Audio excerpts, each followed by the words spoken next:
Ahora mismo son la 1:37 y así de golpe y porrazo, aunque ya lo habíamos adelantado al inicio del programa, tenemos aquí, como todos los lunes, a Soraya Vivancos y a Carlos Martín. Muy buenos días a los dos y bienvenidos. Muy buenos días. Muy buena. ¿Qué tal ha ido el fin de semana? Apretado, en mi casa apretado. Intensito, pero bien. Bueno, pues mañana intensa la que estamos teniendo en Hoy por Hoy Ser Madrid Sierra, y el tema del que vamos a hablar hoy es muy interesante. Vamos a hablar de un nervio que no tenía ni idea, cuando me lo preparé ayer estuve echando un ojo, que es además el nervio más importante del ser humano, el nervio vago. Nosotros hablamos que tenemos un sistema nervioso central, ¿no? Y a través se llama sistema nervioso porque está compuesto efectivamente por nervios. Hay 12 pares craneales y de ellos el 10º es el nervio vago y es el más importante, es como un poco el jefe del cotarro, que se encarga, y para nosotros el punto más importante es el de la regulación de la ansiedad, del estrés y todo esto. Entonces, tener un buen tono vagal, que se puede trabajar, lo bueno es que venimos a dar, no solo a hablar un poquito sobre este nervio, sino a traeros una opción también a todos los oyentes para que de alguna forma puedan regular ese tono vagal y así ir con más calma por la vida y menor ansiedad. Vale, para que nos hagamos una idea, los que no tenemos mucha idea de esto, que exactamente cómo funciona o cuáles son las funciones del nervio vago. El nervio vago no viene de que sea vago y de que no trabaje, sino viene de vagabundo. ¿Por qué? Porque tiene tantas funciones que es como que va de un lado para otro y se asienta en unas funciones y en otras. Este nervio, pues por ejemplo, entre otras funciones, están las funciones motoras del estómago, del corazón, del diafragma, la laringe. Intervienen funciones vitales como la contracción del corazón y disminuyendo la frecuencia del ritmo cardíaco. Funciones sensoriales relacionadas con la lengua, el oído, los órganos viscerales, el reflejo del vómito, la tos y la deglución, es el proceso de tragar.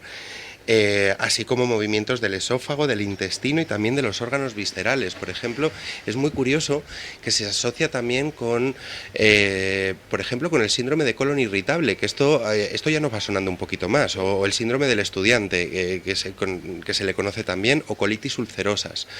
Vemos la dualidad o la relación entre cerebro y mente muy bien definida a través de este nervio. Se habla poco de él, no entendemos tampoco muy bien por qué. Ahora parece que está de moda el cortisol, ¿no? La hormona de la ansiedad, que tanto se habla acerca del cortisol, pero ¿quién manda a la hormona del cortisol que esté presente en la sangre?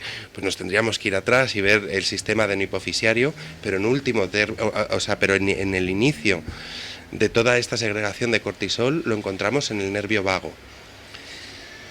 Es un tipo de tratamiento, el trabajar o el entrenar el nervio vago, que no es tan rápido y por eso quizá creemos que no es tan comercial o tan mainstream en las redes y que no se habla tanto como del cortisol, pero el hecho de que requiera entrenamiento no implica que sea algo difícil de conseguir. De hecho, las pautas de las que vamos a hablar aquí, vemos que son asequibles para todo el mundo, aplicables a nuestro día a día y con una eficacia bastante alta. Vamos, que si no tenemos bien el nervio vago, no nos va mal la cosa. Si tenemos bajo tono, es más fácil que estemos experimentando una ansiedad sostenida, o incluso pues hay determinadas señales, ¿no? Como es un nervio que vagabundea por todo el organismo, como decía Carlos, está presente en muchas cosas. Hay personas que lo notan en dolor de cabeza recurrente o en el oído, por eso el tener claro este punto, el saber de qué forma tengo determinadas cosas que no encontramos, porque a veces vamos al médico y no encontramos bien el origen de lo que nos está pasando y nos encontramos súper desequilibrados. Este nervio se encarga de muchas funciones, se encarga de la función del corazón, se encarga de la función digestiva en gran parte, de la ansiedad, pero también nos ayuda con el tema de dormir. Entonces, cuando a veces tenemos insomnio, muchas veces es porque este nervio está flojito. Entonces, pues bueno, creemos que es un buen punto a trabajar, que en realidad es, al igual que entrenamos los músculos y que nos lleva, lógicamente, una constancia el hacerlo, tenemos que poder entrenar un poquito. Además, es que no es tan complicado, simplemente es un poquito de constancia todos los días. ¿Y es fácil diagnosticar un poco las patologías derivadas de este nervio? No, no porque los síntomas se confunden con otro tipo de patologías, con lo cual lo complica. Si alguien va al médico por dolor de cabeza y por vómitos, pues no se contempla el nervio vago como una primera opción. Además que las pruebas diagnósticas para ver el tono vagal son complejas, costosas y no siempre esto se contempla ni en la sanidad pública y en la privada. Desgraciadamente tiene que pasar tiempo, aunque cada vez más los profesionales de la salud mental detectamos este tipo de problemas, por ejemplo, con algo que comentabais una de las dos, ahora mismo no lo recuerdo, que hacía referencia a por qué la ansiedad continúa. O sea, ¿por qué si yo estoy aplicando las técnicas que me dice mi psicólogo o mi psicóloga y yo sin embargo no mejoro? ¿Por qué continúo teniendo este dolor de estómago que es algo bastante desagradable, el dolor en la boca del estómago que tiene que ver en parte con este nervio? Porque esto se perpetúa, porque no lo consigo, ¿no? Probablemente sea porque está demasiado estimulado. Las consecuencias de una sobreestimulación del nervio vagal, ahora pasaremos a contarlas, pero lo complica bastante. Pero, por ejemplo, esto sí que es una pista para ver que algo puede no estar yendo bien, cuando la ansiedad cursa pues con vómitos, dolor de cabeza y además, a pesar de las técnicas conductuales que nosotros podemos aplicar, la sintomatología sigue. ¿Y cómo podemos controlar o gestionar bien nuestro nervio vago? ¿Es complicado? Creo que tenemos que tener mayor conciencia psicosomática, mayor conciencia de nuestro propio cuerpo, porque si vamos como pollos sin cabeza por la vida, no nos daremos cuenta hasta qué punto estamos mal. Entonces, creo que es necesario que nos paremos a sentir para ver que algo no está bien, ¿no? Es verdad que las pruebas son costosas, pero entrenar esto un poquito no nos lleva tanto y a lo mejor nos ayuda a esa regulación. Y si lo hace, es que estamos acertando sobre una de las dianas que pueden estar en la base. Fíjate que muchas veces las migrañas, yo soy migrañosa, desgraciadamente, y en mi caso, cuando se me ha evaluado sobre las migrañas, nunca se me ha hablado del nervio vago. Y una de las cosas que afectan en la migraña, efectivamente, es este nervio. Hay casos de epilepsia, por ejemplo, que tienen que ver con el nervio vago, porque tenemos que entender que el nervio pasa desde lo que es nuestras orejas, de la zona detrás, ¿no? De lo que es nuestro encéfalo, por detrás de las orejas. Ahí arranca, ¿no? Y arranca y va hasta prácticamente pues el ano, ¿no? Entonces va inervando o va abriéndose por diferentes órganos, por diferentes partes. Entonces pues de aquí parte, ¿no? Por eso te digo que cuando se produce a lo mejor incluso un pinzamiento en la zona vertebral, puede afectar al nervio vago y podemos tener, ahora veremos, una serie de consecuencias vinculadas a que se está afectando, a que se está pinzando. Y muchas veces incluso, lo que os decía, la epilepsia puede tener relación con algo que se ha desestructurado, con un movimiento inadecuado a nivel cervicales. Uh-huh. ¿Y padecer de nervio vago es genético o no tiene por qué? Yo no quiere decirse que no las haya. Yo no he encontrado evidencias o estudios que no hemos encontrado, mejor dicho, referencias a que haya un componente genético en todo esto. En cualquier caso, el origen de esta inervación nos importa poco a la hora de trabajar. O sea, si es genético o no es genético, a la hora del funcionamiento, de la funcionalidad de una persona, nos importa poco, ¿no? En cualquier caso, sí nos importa más cómo entrenarlo y de qué herramientas disponemos, no solo de herramientas psicológicas, sino herramientas farmacológicas, herramientas psiquiátricas o herramientas incluso que van más allá, como la terapia ocupacional, por ejemplo. Este nervio tiene dos vertientes, tiene una rama simpática y una rama parasimpática, mientras que la rama simpática digamos que nos refuerza la conducta de huida, la rama parasimpática nos refuerza el contraataque. Recordemos que la ansiedad, cuando uno está bajo el influjo de la ansiedad, solo hay tres respuestas posibles: el contraataque, la huida o la parálisis. Tan polémica, desgraciadamente, en casos como los de la manada, en los que se asociaba la parálisis a incluso el placer por la actividad, ¿no? Entonces, en esta línea, los estudios sí que están enfocados a ver de qué manera podemos reforzar y de qué manera podemos estimular ambas vías, tanto la simpática como la parasimpática. Luego, por no dar mucha clase de teoría, pero luego estas ramificaciones se dividen en tegmentales, en ventrales, y es más complejo que todo esto. Pero aquí hemos intentado traer o recoger aquellas técnicas que podemos aplicar en el día a día, aunque si esto sentimos que es un problema que no podemos abordarlo, siempre va a estar el pedir ayuda a profesionales que nos puedan ayudar. Un poco en consonancia de lo que decía Carlos, para entender lo de parasimpático y simpático, que a la gente le parecerá algo sin sentido probablemente, tiene que ver con la activación y la desactivación.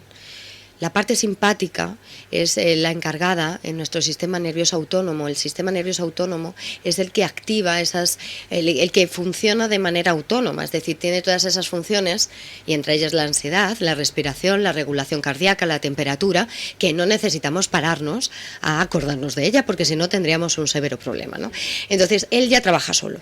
Y dentro hay dos ramas, una que nos activa y por tanto activa ese nivel de estrés, y en este caso es la simpática, y otra que desactiva, que nos lleva a la calma o a la inactividad. Y de esto el sistema vagal normalmente es el que más se encarga. Entonces, si nosotros tenemos como un buen tono en nuestro sistema vagal, va a tener capacidad de regular enseguida la calma, de bajarnos de esa activación fácilmente a una situación de relajación. ¿Y soléis trabajar con los mismos pacientes que sufren del nervio vago de la misma manera? Sí, como decía antes, a ver, una pista nos lo da el paciente que dice, pues sí, me siento mejor, pero no estoy bien. Entonces, cuando ves que este caso ya lleva varias semanas en los que no evoluciona, incluso el propio paciente te dice me siento estancado, aquí te da la pista de darle todavía más pautas. Es cierto que la ansiedad, tanto si es por nervio vago o por una situación más cognitiva, ¿no?, más de pensamiento, en la práctica lo trabajamos parecido. Quizá con el nervio vago hacemos más hincapié, que ahora lo desarrollaremos un poquito, hacemos más hincapié en las respiraciones, en la conexión y la cohesión social, promover situaciones placenteras, pero generalmente cuando esto sucede pues solemos también valernos de otros profesionales, en este caso pues que puedan a veces pues hay tratamientos como la buscapina o más que tienen que ver con el tracto digestivo y que tienen un impacto y un efecto en la ansiedad. Pero tenemos que verlo todo como un algo holístico, ¿no?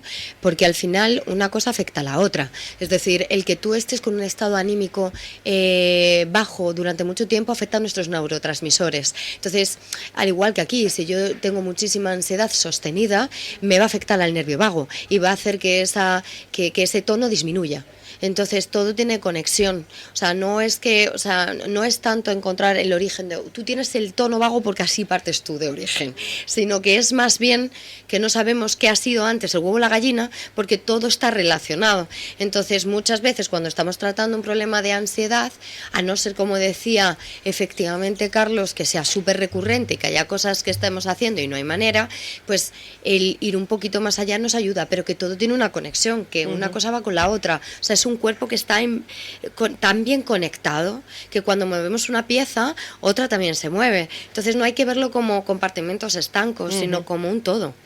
¿Y cuánto tiempo lleva recuperar y poner a tono el nervio vago? ¿Y cómo trabajáis, sobre todo, que es lo más importante? Pues esto depende un poco del profesional, de las técnicas que utilice y de la evolución del paciente. Una actitud negativa, por ejemplo, cuando hay una marcada conducta evitativa de las situaciones, cuando se le dice al paciente, venga, vamos a ir enfrentando pequeñas situaciones que te van a generar malestar, pero que son necesarias para deshabituarnos o desensibilizar, mejor dicho, la situación.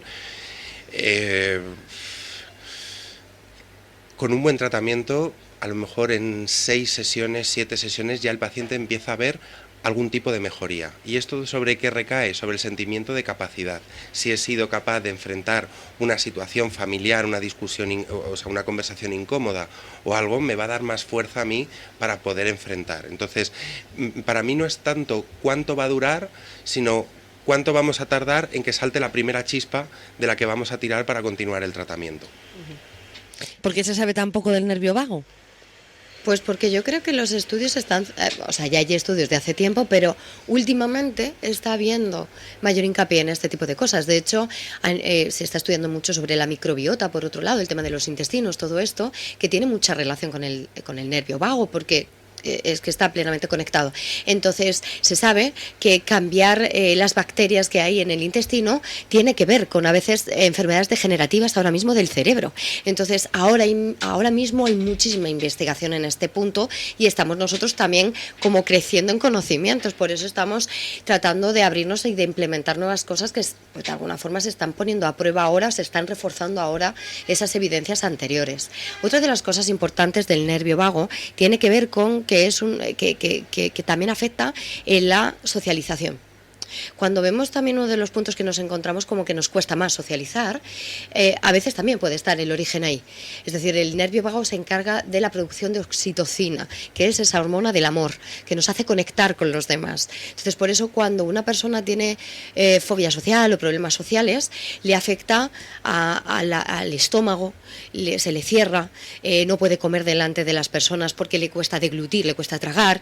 O sea, todas estas cosas que estamos hablando están conectadas con ellas. Entonces, trabajar, por ejemplo, algo tan básico como trabaja el tema también de las microexpresiones, de la musculatura facial en el nervio vago, el que nosotros pongamos, por ejemplo, gesticulemos pues esa sonrisa forzada, de primeras, o al hacer expresiones de este tipo, trabajarlas como si estuviéramos en un gimnasio haciendo yoga facial, nos ayuda también a trabajar ese nervio vago.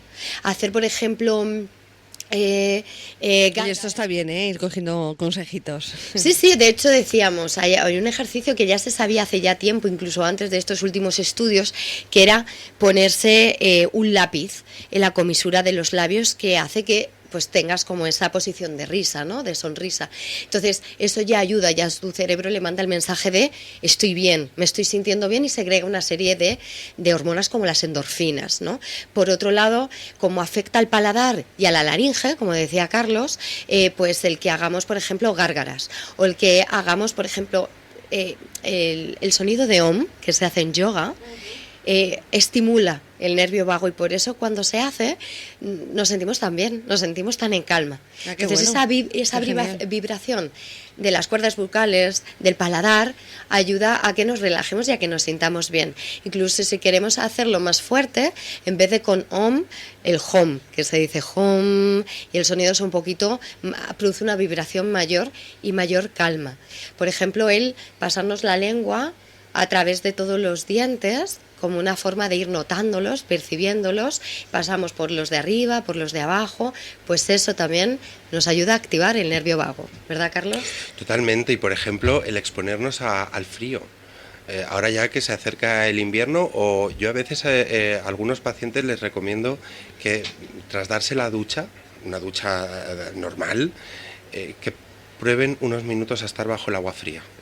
Esta sensación que a veces nos da, o cuando nos tiramos a la piscina o el mar está muy frío, que parece que falta, esto ayuda a estimular la vía parasimpática y nos ayuda a reducir la hostilidad, el contraataque o la afrenta. La que más me gusta a mí es la conexión con las personas, quedar con las personas y provocar situaciones de carcajada. Daros cuenta que en todo momento estamos hablando con actividades que tienen que ver ya no solo con el abdomen, con el diafragma, sino también con la respiración, la forma de respirar que tenemos. Muchas veces no nos damos cuenta que nos levantamos y estamos ya con la lengua afuera y sentimos a veces que dices que me falta el aire. Claro, es que estamos sobreestimulando este nervio, y claro que tiene un condicionante. Si yo ya tengo la percepción de que no respiro, que evidentemente respiramos, pero si tengo la sensación de que es que no me llega el aire, ¿cómo voy a afrontar mi día? Pues que no llego al día. Entonces, no es como decía Soraya, no es que trabajemos algo de manera parcelaria, sino que es algo holístico, es un estilo de vida. Oye, pues si me levanto ya por la mañana mirando el móvil y no llego a la reunión, y es que tengo ahora esto y tengo ahora lo otro, yo ya me levanto sobrecargado, ¿no? Y esto hace que respiremos de pecho y no de diafragma, que es lo que se provoca. Seguro que muchos oyentes estarán preguntando ahora, yo tengo mal el nervio vago fijo. Pero lo bueno es que no necesitamos medicamentos ni necesitamos el acudir a pruebas pruebas muy complejas ni costosas, sino ir haciendo pequeñas pruebecitas que nos va a venir bien, esté en buen tono o no. Y en correlación a lo que decía Carlos, que me parece súper importante, creo que hay que hacer hincapié en este punto, es la respiración. Si quieres saber si tienes mal tu nervio vago, aparte de saber si te duele la cabeza, que es tan indiferenciado con otras cosas que te pueden estar pasando, párate a escuchar, a observar tu respiración. Si tu respiración es agitada, es corta, es decir, es de pecho, es de arriba, en vez de llegar hasta lo que es el diafragma, o la gente profana, lo que es nuestra tripa, es que estás respirando probablemente corto y rápido. Párate a pensar cuando tienes ansiedad o estrés, qué tipo de respiración es la que despliega nuestro propio cerebro. Es una respiración agitada, rápida, que bombea sangre a los músculos para defendernos de una amenaza. Sin embargo, la calma es lo contrario. Entonces, si yo respiro rápido y superficial, ya estoy mandando el mensaje a mi cerebro y a todo mi organismo de que tengo una alarma, de que tengo una amenaza, de que algo va mal. Sin embargo, si hago lo contrario, mi cerebro, que este aprendizaje, esta información ya viene de origen, se relaja. Entonces, para estimular el nervio vago, algo tan fácil como llevarnos una mano al pecho, otra al abdomen, para ver qué tipo de respiración tenemos. Y vamos a dar respiraciones lentas y profundas. Entonces lo que hago es, llevo todo mi aire al estómago y sobre todo van a ser las exhalaciones más largas en tiempo que la inhalación. O sea, porque yo puedo dar una respiración súper profunda, pero hacer y exhalar muy rápido. Entonces ahí voy a hiperventilar igualmente. Tenemos 30 segundos, perdona, me encanta el asunto, pero se nos va, ya nos piden paso los de Información Nacional. Especial de respiración y se acabó. Y se acabó y punto. ¿Dónde os pueden localizar los oyentes? Pues nos pueden localizar, como siempre, en psicólogos Sierra Norte con 2 s @gmail.com. Venga, pues ahí lo notamos, que ha sido un placer, Soraya. Carlos, que muchas gracias a los dos. Muchas gracias. Hasta luego. Adiós.